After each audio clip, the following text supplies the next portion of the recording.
Thank you, Madam President, men and women of the Senate. It is a tough moment. We are so close. Indeed, we think we are one vote short. That's how close. That's how close. One vote short.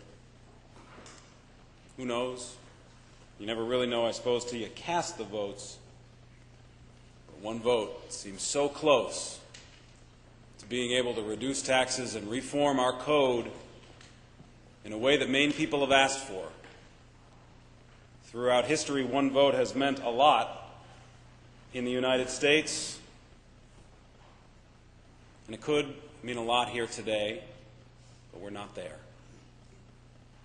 I'd like to thank Senator Perry for his kind comments about the work that Senator Nass and I did this summer, and I'd like to thank Senator Nass for welcoming me into his home.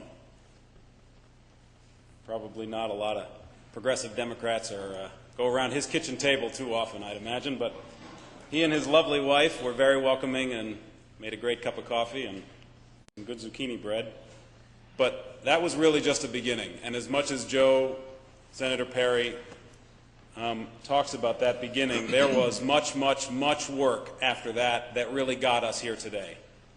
As with most things that we create in the legislature, there is a small seed, there is an idea, but the people who really make the world change are the implementers of those ideas, not the people who begin or start or come up with them. And the implementers of those ideas really was the Taxation Committee and all of its members, who for months and months and months did unbelievable work. Never seen a committee work that well together.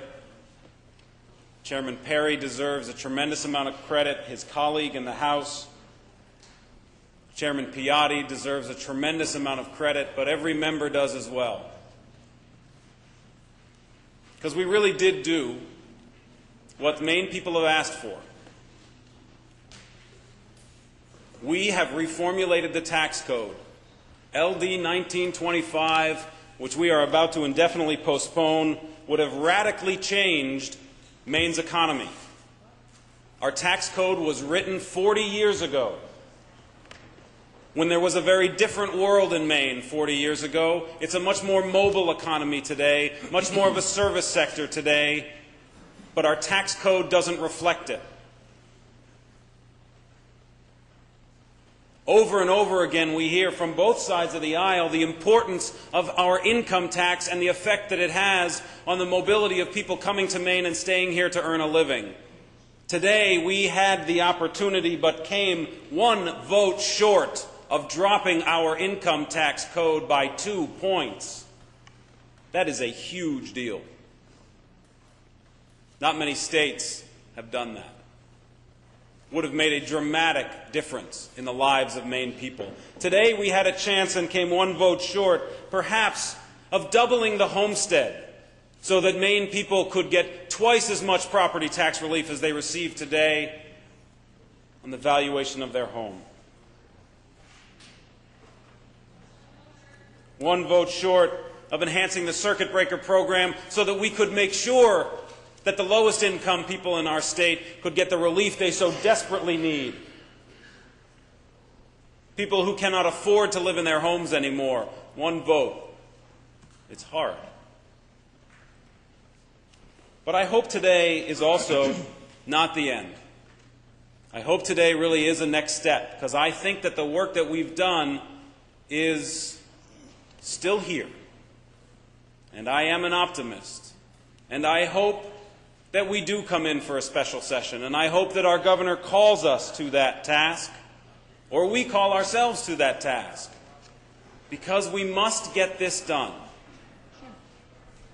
And finally, I hope that we continue to strive to do this in a bipartisan way.